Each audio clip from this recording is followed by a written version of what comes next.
Okay, so in about 2 weeks, we got the Winston Shroud trial, and I thought that there wouldn't be any more Karl Lentz news for a while, but it turns out I was wrong.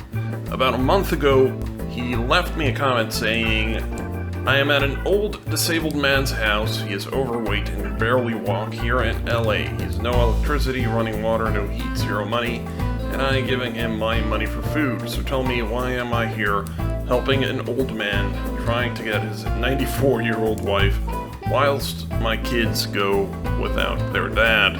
Now, LA is a big city, so I thought, there's no way in hell I'm gonna figure out who the fuck he's helping.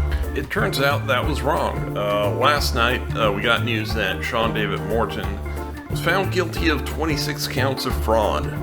Now, what's interesting about that is that in court, he described himself as an idiot. Now, that is a hallmark of the Karl Lentz method. He believes that calling yourself an idiot essentially makes you immune to all laws. And so I went and checked what type of paperwork Sean David Morton had filed in his fraud case.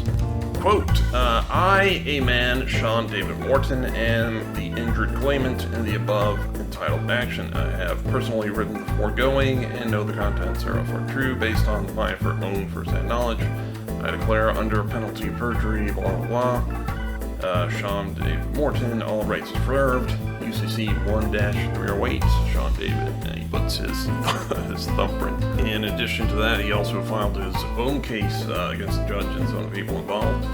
Quote, "I, a man, am an aggrieved man who requires remedy to this matter because representatives for the unknown plaintiff false claims affects my substantive rights and threaten my life. I, man, respectfully request this case be dismissed and vacated. I, man, firm under penalty of perjury the foregoing is true. I, man, firm under penalty of perjury the foregoing is true and correct. Also, this comes now. I, as man, Sean David, real party of interest, the third party interest, intervener, beneficiary, Sean David Morton, who is neutral in the public, who is an idiota, unschooled in law, and is now making a special appearance before this court under the supplemental rules of admiralty. I, Sean David, a man, wish and desire that this court dismiss this case with prejudice." There's even more Karl Lentz material over here. "I am formally demanding you drop your false claim against me immediately. If you continue to bring this false claim against me, I shall be forced to file a real verified claim against you, the woman who is harming me and trespassing upon me in a court of record. I require a proper response in 20 days, 21 days or less, with evidence presented under oath and penalty of perjury to the foregoing issues number 1 through 51, point by point.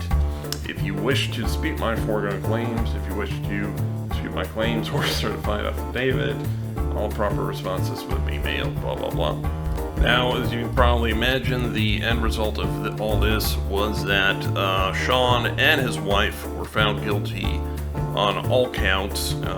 They're facing 650 years in jail for Sean and 625 years in jail for Melissa. So all this nonsense they engaged in did not work, and they were found guilty. Now, I will admit one problem here. Karl claimed that his wife was 94 years old, even though Sean's wife is 50 years old. I am going to guess here that Karl put in the thing about his wife being 94 years old in order to have plausible deniability.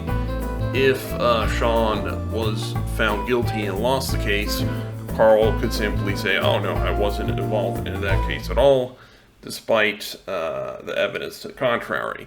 I will point out that Sean is old, he is broke, he is overweight, and he lives in LA, which fits all of the descriptors provided by Karl. And I will also point out that it is a very strong coincidence that at the time that Karl claimed that he was in LA, Sean filed his cases in federal court, and Sean was filing Karl Lentz paperwork at the same time that Karl was leaving comments saying that he was in LA. So if Karl wants to deny it, he's free to do that, but I think the evidence is very clear, and even if Karl was not involved, we can see here again The paperwork, the discussion about calling yourself a man, saying that you're an idiot, none of that shit works. They're just going to put you in jail anyways. If you don't want to go to jail, just don't commit tax fraud. Hiring Karl Lentz and doing this bullshit in court is not going to get you out of trouble once you get caught.